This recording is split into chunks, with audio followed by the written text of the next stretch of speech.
Hello, folks. Welcome to another breaking news sort of special socialist telly show, really, where we're going to be covering what happened last night in that Boris Johnson announcement, that Boris Johnson speech, and the ramifications of that. And I'm joined by a couple of my fabulous socialist telly cohorts in the form of Bonnie Craven and Dr. Kailash Chand. Howdy, folks. How are you? Fine, Damo, and thank you. I think you're picking up really very relevant and apt model. Thank you very much. Now, I think I'm going to start with what I felt was one of the most chilling parts of the Johnson speech, and I'm going to start with it because it came right at the start of his announcement. And I'm not talking about the messaging on schools, which we're going to come to, but the fact that he said there's no way we're going to be able to unlock the country no matter when he might have decided to do that, without there being an increased number of the cases of COVID infection and an increase in the number of deaths. I have a huge problem with this. I think most people ought to have a huge problem with this because the numbers have clearly been going down whilst we've been in lockdown. We spoke on our weekly roundup the other day about how we felt it'd be more beneficial to see this lockdown extended for longer to keep getting those cases down. And Johnson has said, no, we unlock starting in 2 weeks' time. He still claims to be following the science.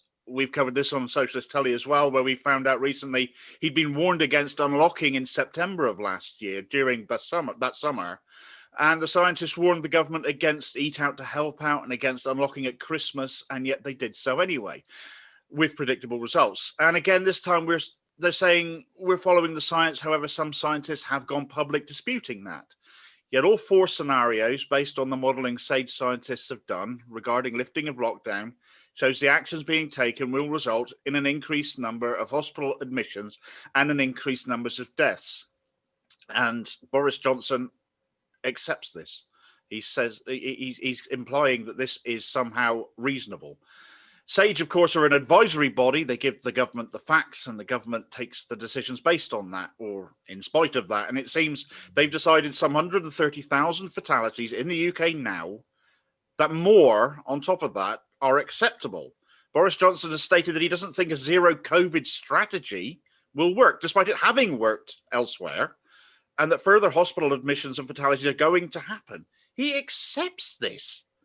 Let's not forget how quickly some of his own family became fully vaccinated here. But other families, well, if they die, so be it. It's the implication here.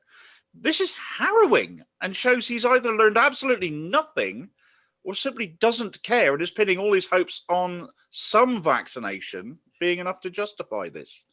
How did it make you guys feel? Yes, I thought, Damo, that the whole speech yesterday was reckless. And as the saying is, the devil is in the detail. If you want to analyze what he actually said, he said something else and meant something totally different. He was using a word quite often, data, not the date. And I think when you look and analyze what exactly was saying, he was actually saying totally different, opposite to that. And in my view, the SAGE have already said that in all four scenarios, the deaths and infection rate will go up, will not go down. So how, if that is going to happen, how this data and dates are going to match with it? So in my view, there are further so many holes in it anyway, as I'm sure opening schools in one go is, in my view, is fundamentally flawed. He is not looking into the health of the people. It's not just pupils, not primary school kids who will be affected. Fine, we all know scientifically that kids are not normally not having a severe symptoms or severe effects of this disease. But kids go to their parents, kid goes to their grandkids, and kids are brought to the school in taxis or in the buses or whatever transport. So all those people would be affected. And he hasn't given any consideration how is he going to really protect all those people.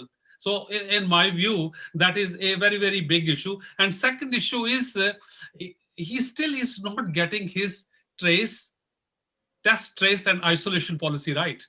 Isolation without support is meaningless.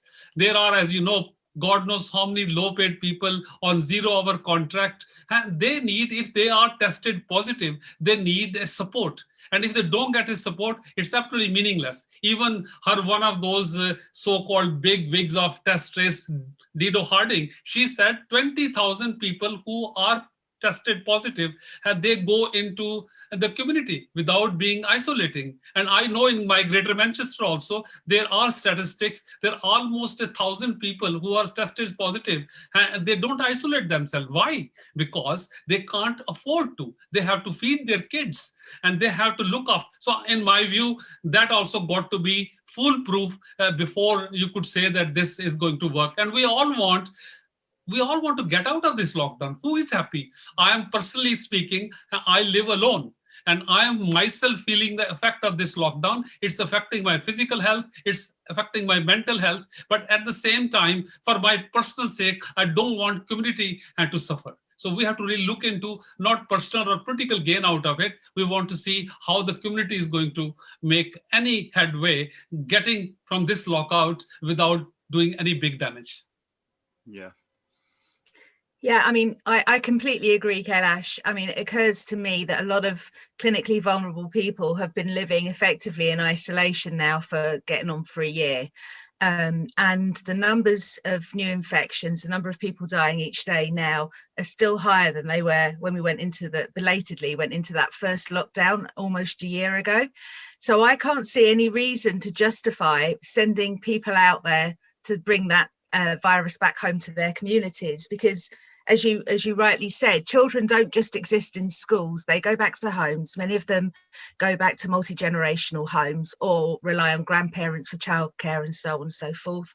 It just seems to me like it doesn't matter, however much the deaths go up, it doesn't matter to the government, because the people that are dying are those who are dismissed as having underlying health conditions, whatever they might be something to do with respiratory issues, might be nothing to do with respiratory issues, or they're old, or they're otherwise economically unviable. It feels very much like this is a deliberate strategy to limit the numbers of people that might be needing some support from the government. Yeah, I agree. And that to me, it's a really, really dark prospect. And I'm really concerned, because why should we get used to our relatives and our loved ones dying from an avoidable disease? You know, if we were kept a little longer in a lockdown, or if we had ever had from the outset a proper firm lockdown for a few weeks that saw the rate of infection drop to almost nothing, so that there could be an effective isolate strategy, we wouldn't be where we are now. We're condemning people to years and years potentially of social isolation, which is incredibly bad for people. And we're not just talking about kids here, we're talking about people of any age. It's mostly working class people that are paying the price for this crisis, and the government's supposed to be serving the people, but what we're seeing is a government that's killing the people, and the BMJ called it social murder, and I think that's probably not very far wide of the mark. Yeah. And I think he's formalizing his herd immunity policy with the kids. I think you're right from the word go. He wanted this herd immunity. And in my view, it looks like a blueprint, more or less, where he wants the kids to have herd immunity and get on with his. So I think it's fundamentally flawed. Fundamentally flawed. I mean, the whole herd immunity strategy is... It amounts to eugenics, what they're doing, and I don't use that word lightly at all. But it's, if you look back at news that we've had already this week, we've already had news about DNR orders being placed on disabled people. They've decided that they're not going to prioritize teachers in all of this business. Yes. The test and trace, as you said, Kailash, has been flawed from the get-go, because it's been handed to people with no experience in actually running this sort of thing. And he also has maintained his mantra that he doesn't believe a zero COVID strategy will work. And of course, we've said a number of times on the show, look at New Zealand. It's another island nation just like ours. They pursued a zero COVID strategy, and they had some 25 deaths in total across the entire pandemic period. And they locked down completely. They locked down completely again the other day, because they had something like another 4 cases popped up. Automatic lockdown the country again. Just eradicate it each time. And they've had pubs open. They've had socialization again. Of course, we're all fed up with lockdown. Nobody wants to be stuck at home. But the fact of the matter is, it's where we're safest, and it's the only way we've been able to get these numbers down. But time and again, the numbers are not allowed to come down enough, and we're facing a fourth lockdown essentially, because we know after 3 times of being through this already, here we go again. It's exactly the same. It's Groundhog Day. And of course, just moving on from that topic, it was leaked yesterday, painfully, predictably, of course. But the first thing on Johnson's list of things to open are the schools. But not just to open them, but to open all of them all at once. Yeah. Teachers and school staff have not been prioritised during the vaccination rollout. And I think I saw the stats yesterday, some 33% of UK adults have now had 1 jab. I'm getting mine on Thursday. Only a little over 500,000 can be called vaccinated, having had both jabs, because, of course, this is how these vaccines have been designed. It's effective after 2 jabs. The Johnson government, however, seems to think that a third of the country having had 1 jab is a risk worth taking in to start opening up again. But as the biggest spreaders, the greatest sources of infection, the vectors of transmission that he called them, that they are, schools, yet again last night he trotted out that line that schools are safe. In his little blurb yesterday evening, he yet again used that phrase, schools are safe. There's little to indicate opening up will make a difference to the school environment as things stand now. Nothing different has been put in place. He's got this idea of having testing happening twice a day, but he mooted testing in schools previously, and that never happened then. So why should we have any more faith that it's going to happen now, let alone twice a week? Will it even happen? Sorry, go on, Bonnie. Sorry, I was going to say, when we talk about the testing in schools, what they're proposing is a twice weekly lateral flow test. Now, even on the government's own website, the indicators are that they miss 25% of actual infections. When they run a trial in Liverpool of lateral flow testing, mass testing, they called it, they quickly abandoned the trial when they found that it was only picking up 40% of all COVID infections. And the danger of a false negative is that children will then be compelled to continue attending school while they're infectious. And not only are they in school, they're going home, back out into the community, stopping off at the sweet shop on the way home from school, or what have you. This is such a dangerous plan. And schools are not safe. I mean, a year ago, the teaching unions were asking for Nightingale classrooms, and it was discussed that it might be a possibility that all these empty office buildings would be repurposed to serve as additional classrooms so that they could reduce the number of children in each class. That's never happened. We haven't seen the screens go up around desks. They're belatedly now saying that secondary school children will be wearing masks. Now, I'm not entirely sure why a 10 or 11-year-old would be at any less risk of spreading this virus than a 12 or a 13-year-old, for one. I can't understand any justification for this. And, the teaching unions have been quite clear that if lateral flow testing is to be run twice a week for every pupil, a secondary school is going to have in excess of 1,000 pupils. Where are the staff coming from to do this? In 2 weeks, there is just not enough time to recruit and train volunteers. And since they'll be working in schools with vulnerable people, vulnerable children, potentially, they need to be DBS checked too. And as a qualified teacher, I know that this can take a number of weeks, if not months, to come through. So who are they going to be introducing to our schools in order to carry out this testing? It's not acceptable in any way, shape or form. There should be no compulsion for children to return from schools. And I'm seeing all over social media, parents panicking, going, my kids want to go back to school and I want them to go back to school, but I'm really worried that it's not going to be safe. We shouldn't be put in this situation. This is unprecedented circumstances. And for all that the government and the media keep talking about people's mental health, well, the mental health and distress of potentially opening your family up to a deadly virus is far greater than any other distress that I can possibly comprehend. And another thing, Damo, which you raised about vaccination, let's make that also very clear. I am very proud of NHS family that they have taken this particular role brilliantly. And now we have 18 million people, almost the first vaccination. But now the real thing comes in. These first vaccination still don't give you any protection from transmission. There's not any work been done. Some work been done in Israel that yes, there is some sort of, but it is not foolproof at all. And the second thing, which is most important in my view, which is going to come and haunt him, is about the variants. Now, 18 million people just first vaccine. And if this variant comes in, doesn't cover them, then it is giving them false security. And we might end up having a much worse so-called infection rate and hospital admissions and deaths because of variants coming in. God forbid doesn't happen, and I don't think it should happen. But has he taken that into account? So in a way, having 18 million vaccination, I think it's the media has collaborated with them, they've not been vaccinated, they've been partially vaccinated. I think this word should be used all the time, 80 million people partially vaccinated, and partially vaccinated are not giving that kind of immunity or that kind of freedom from transmission. So they are still as potent, in my view, in transmitting infection as an ordinary person with carrying infection. Yeah.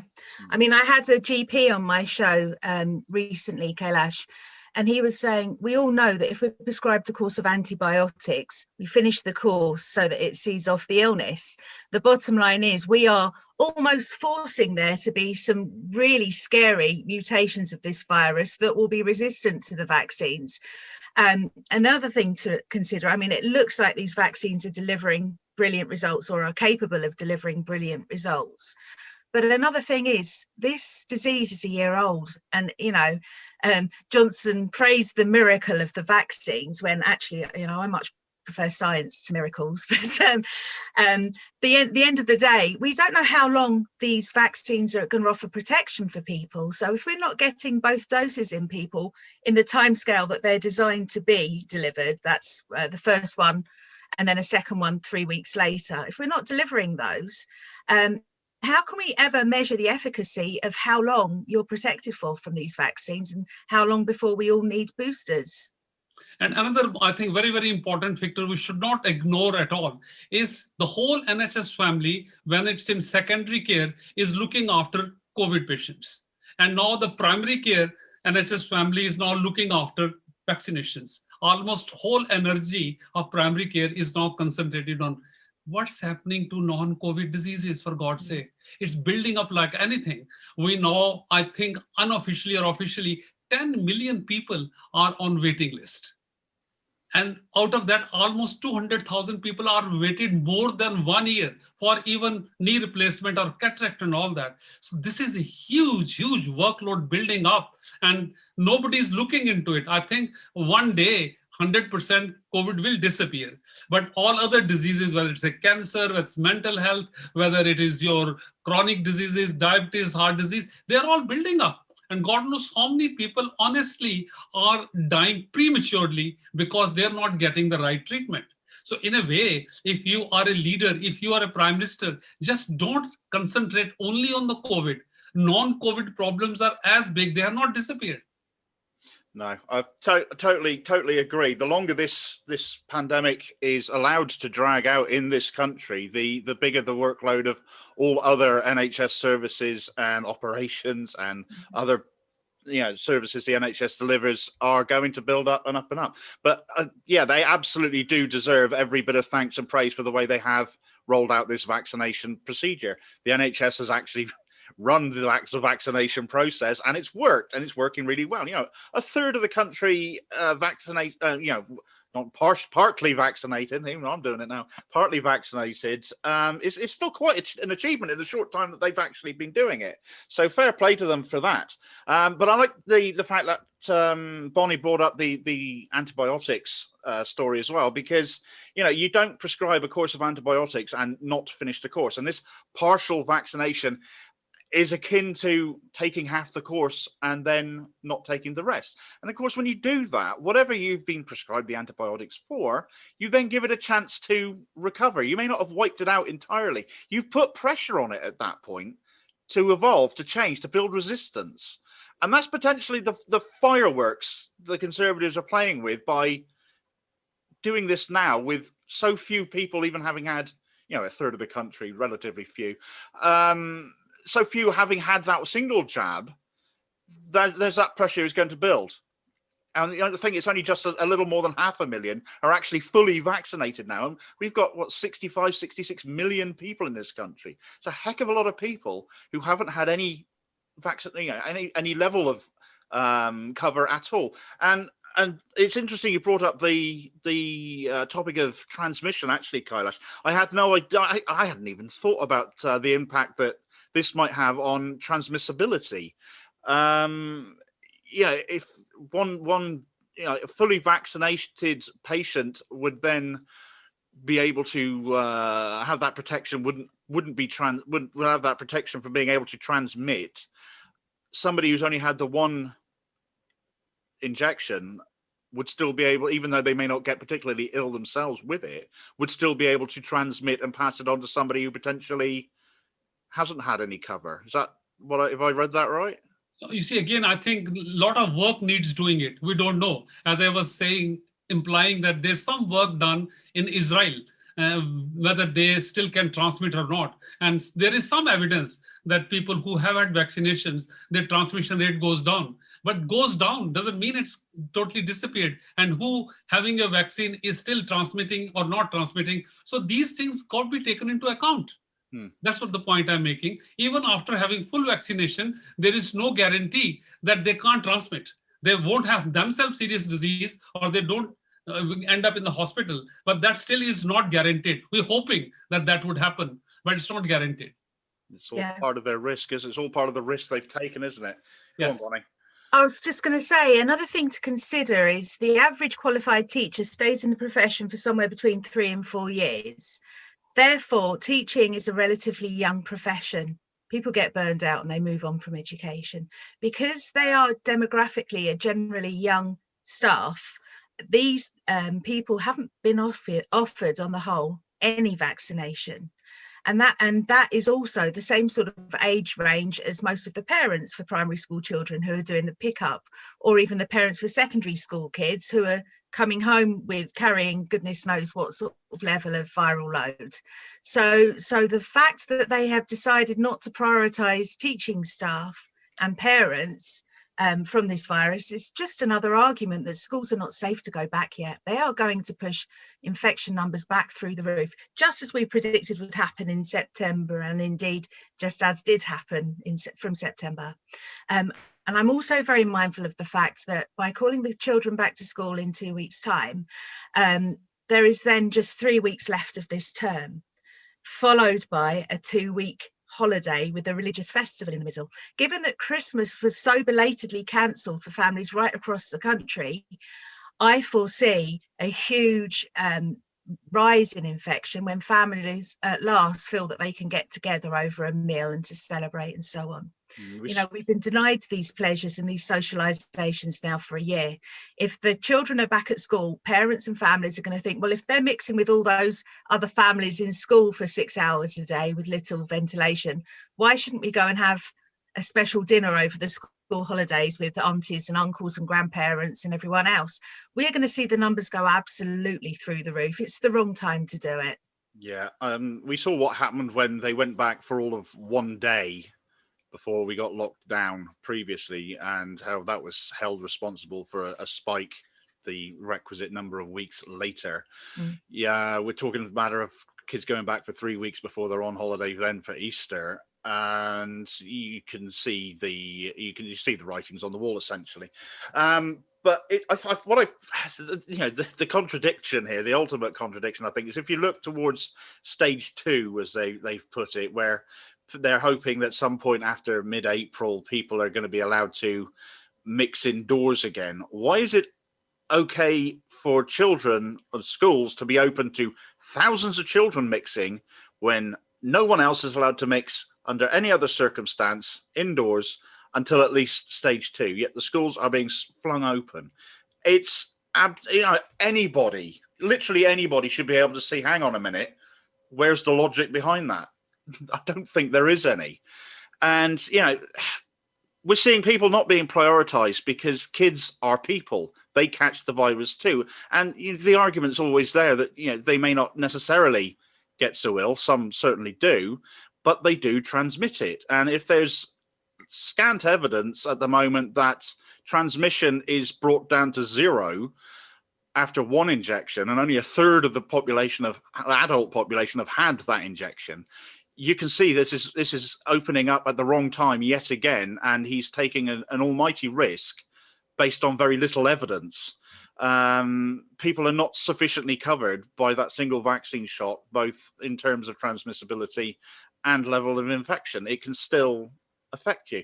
Now, Sir Keir Starmer, of course, Keith, as we call him, of course, stood up and said of the school situation, Labour will expect to see the kids back in school on March the 8th. He's done it again. So he hasn't learned anything either.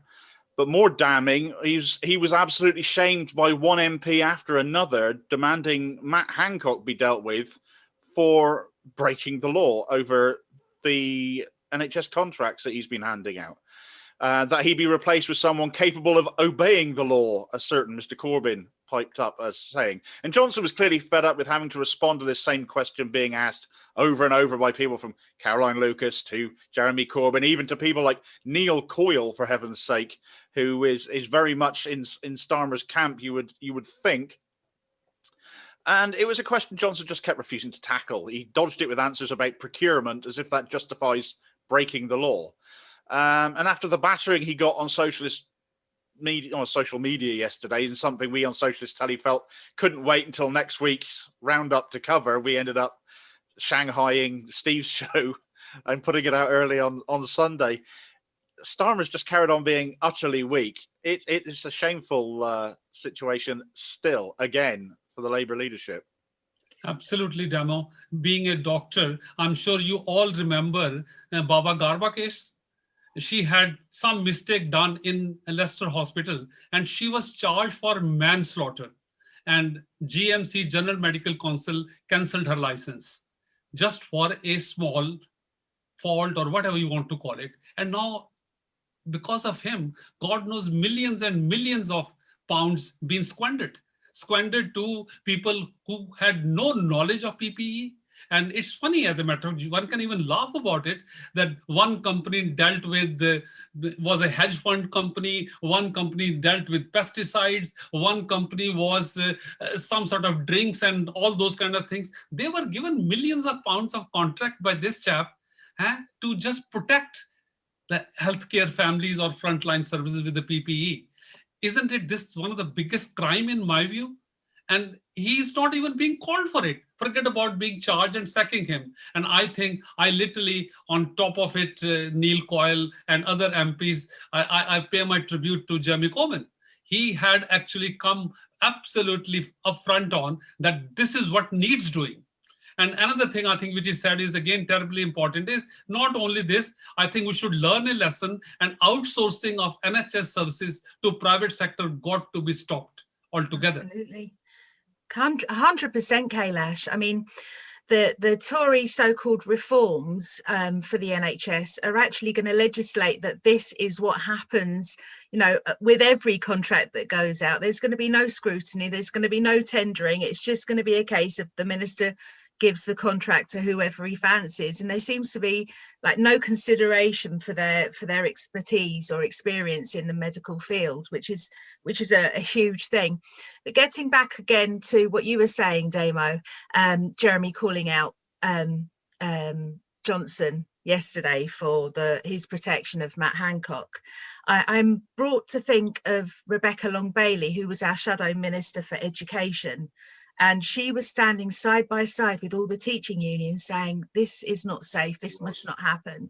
And lo and behold, she lost her position on some jumped up context.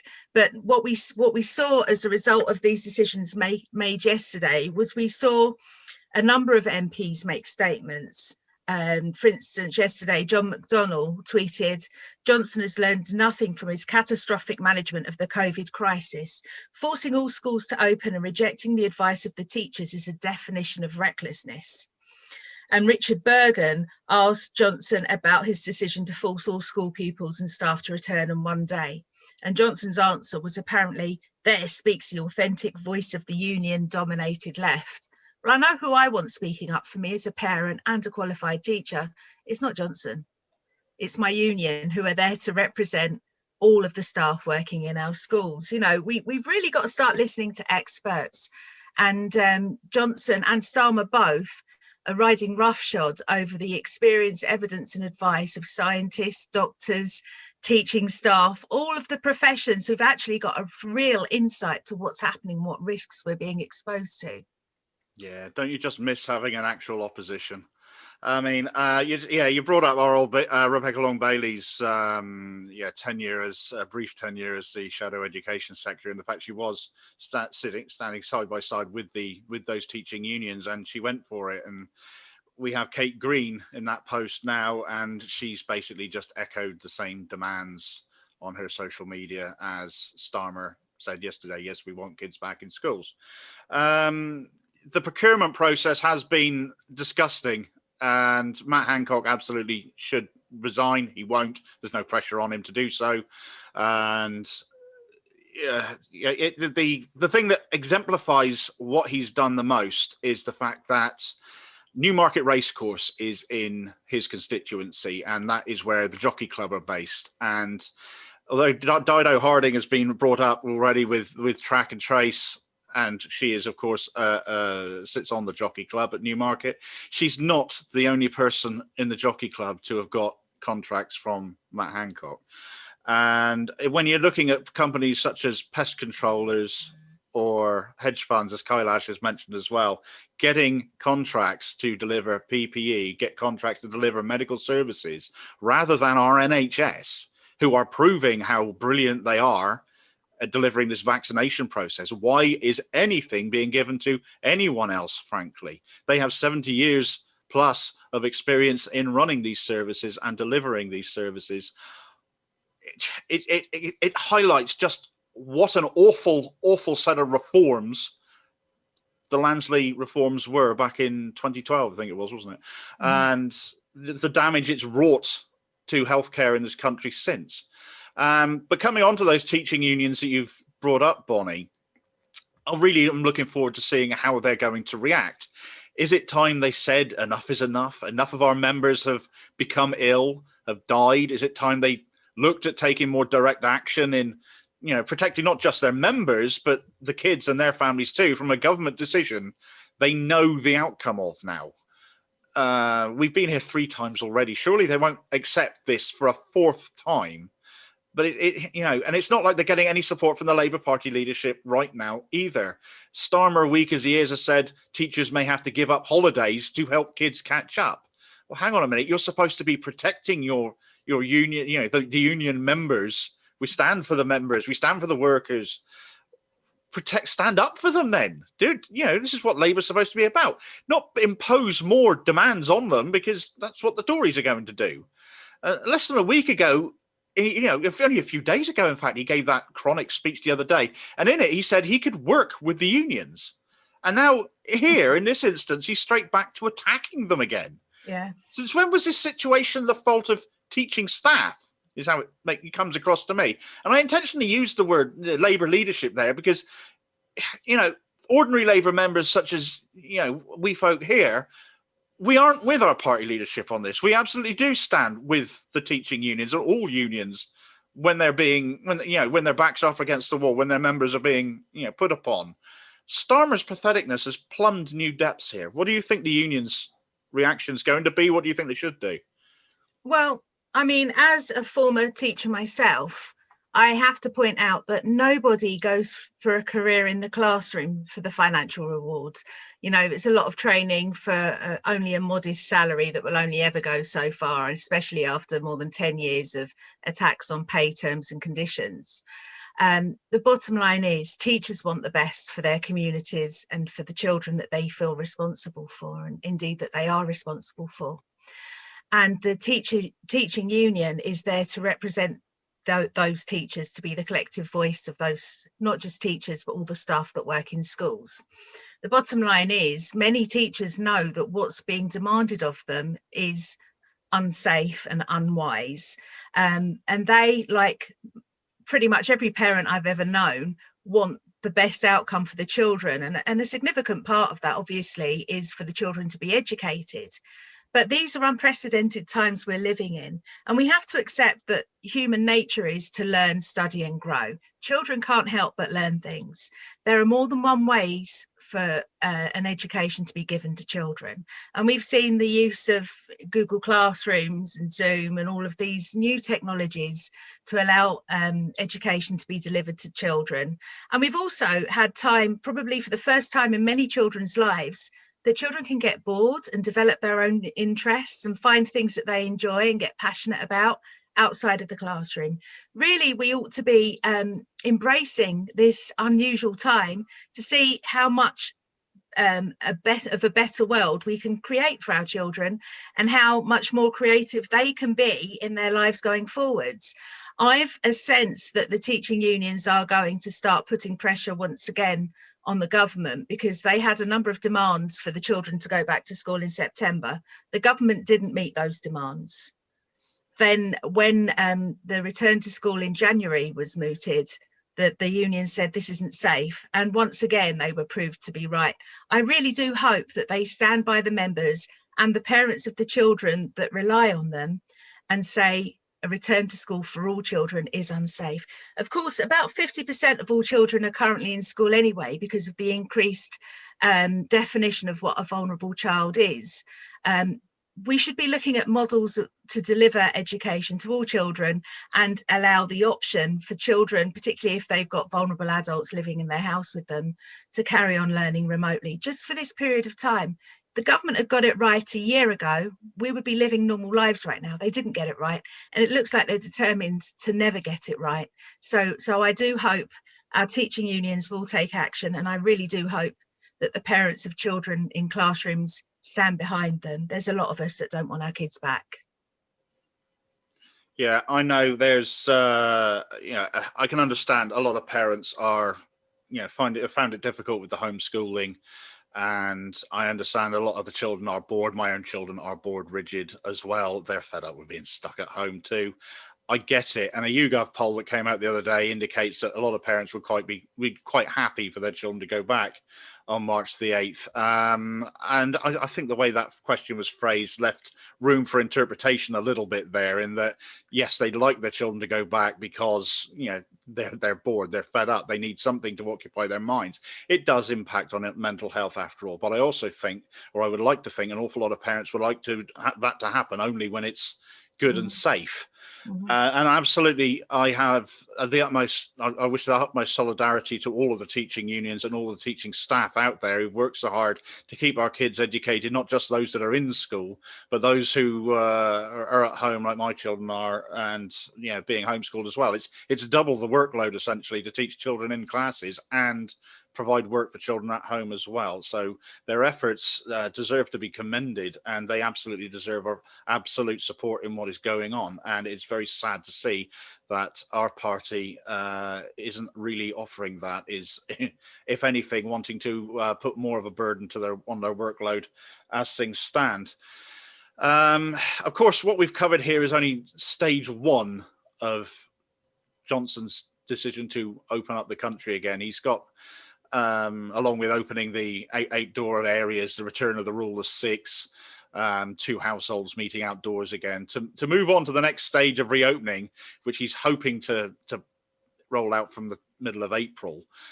4 tests must apparently be passed, which are the success of the vaccine rollout for 1, hospital admissions and deaths falling for 2, the pressure on the NHS easing, and the impact of any variants. Now, the first 2 of these are easily measured and tracked, to my mind. Pressures on the NHS and the impact of variants are more difficult to visualize. How might we be able to track and measure these and ensure the government don't ignore their own targets as they did previously? Kailash? This is not going to be easy. As a matter of fact, it is something as the time goes on. We will have to look into what the R goes or goes down, what the admission rates in the hospital goes up or goes down. And these things are, in a way, you got to follow how things, we don't know. It's all, in my view, most of these things are unpredictable. So in that sense, I said, giving a date and that, yes, we'll do by 16th of April, all those things, in my view, is premature. So we should have instead said that, yes, if this happens, this or comes to this, hospital admission comes to this, and overall, then yes, we will consider these. So I think that also, in my view, he has taken a wrong road, a wrong approach.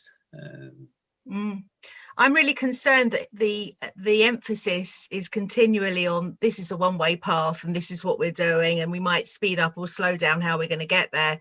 But that he's actually said there won't be any rolling back, which is just going to be fatal. You know, previously we had a traffic light system that measured what the R was and what that meant for relaxations and so on. Seems to have abandoned that. Obviously, the next step was the tiered approach, where different locations were put on different levels of lockdown, and there were 3 tiers. And then all of a sudden, when things went really pear-shaped, particularly in the capital, we had tier 4, and then it was, what does that mean? And, you know, some people live in tier 3 but they work in tier 4, or, you know, someone lives in tier 2 and they need to go into hospital, which is in tier 1. It's a nonsense. We're a small nation, realistically. You know, there's a few million people living here and it covers a few hundred miles of geographical area.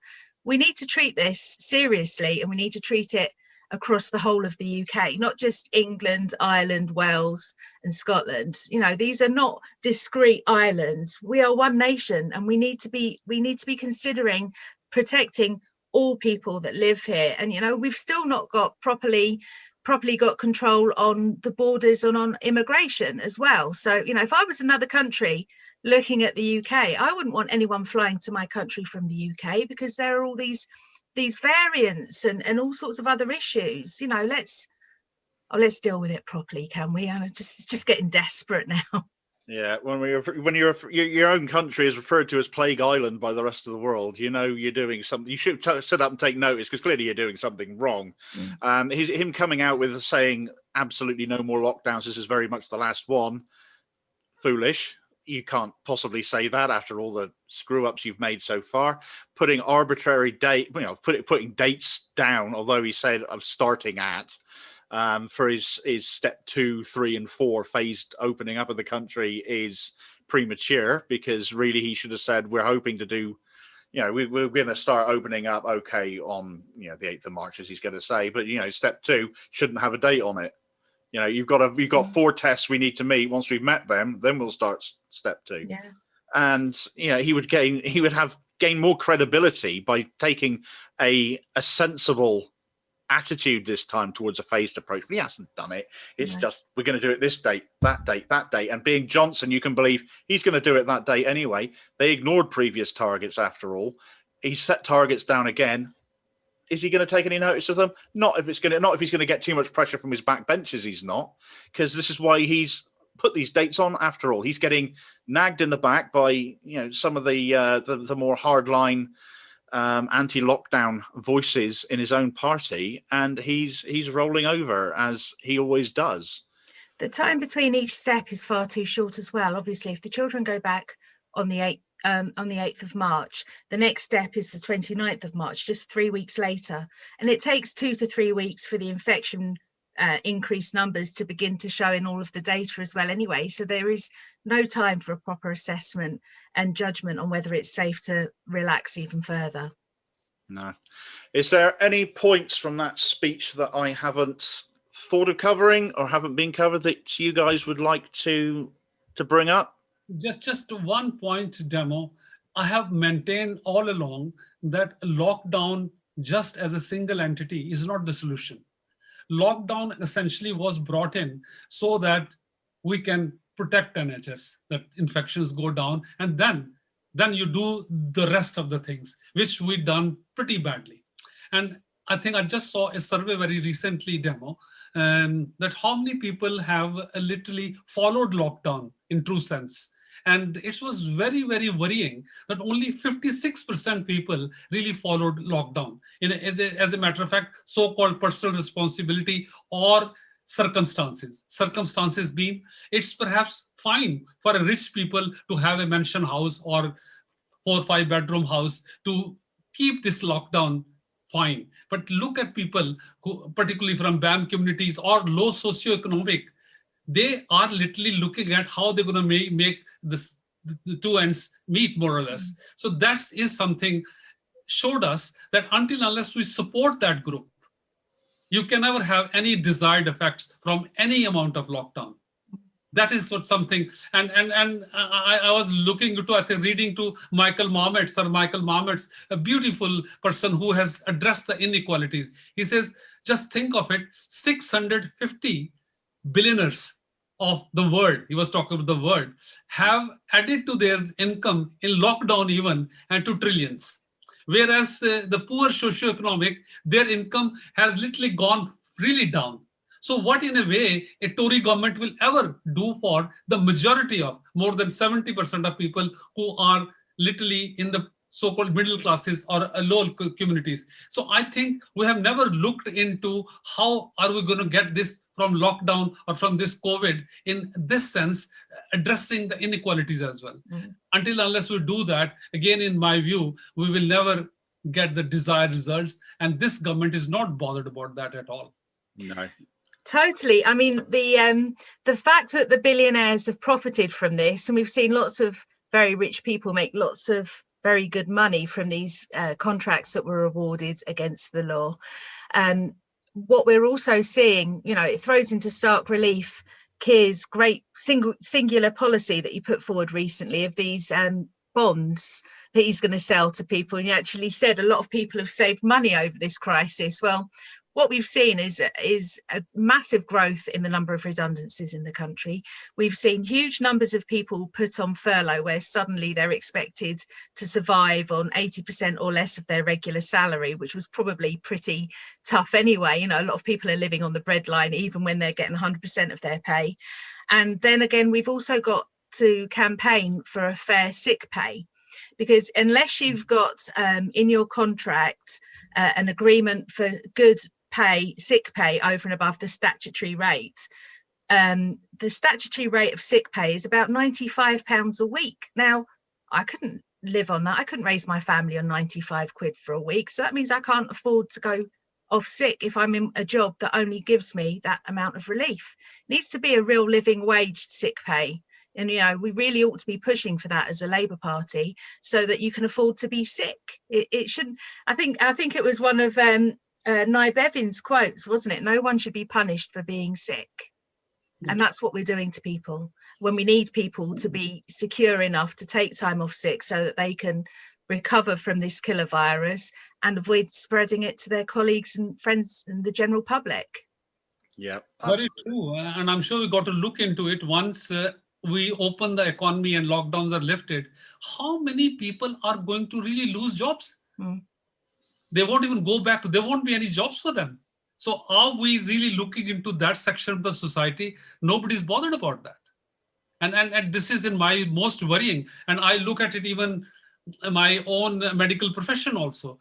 Would you believe it? 1 in 4 doctors particularly, and they are literally saying that they are mentally ill.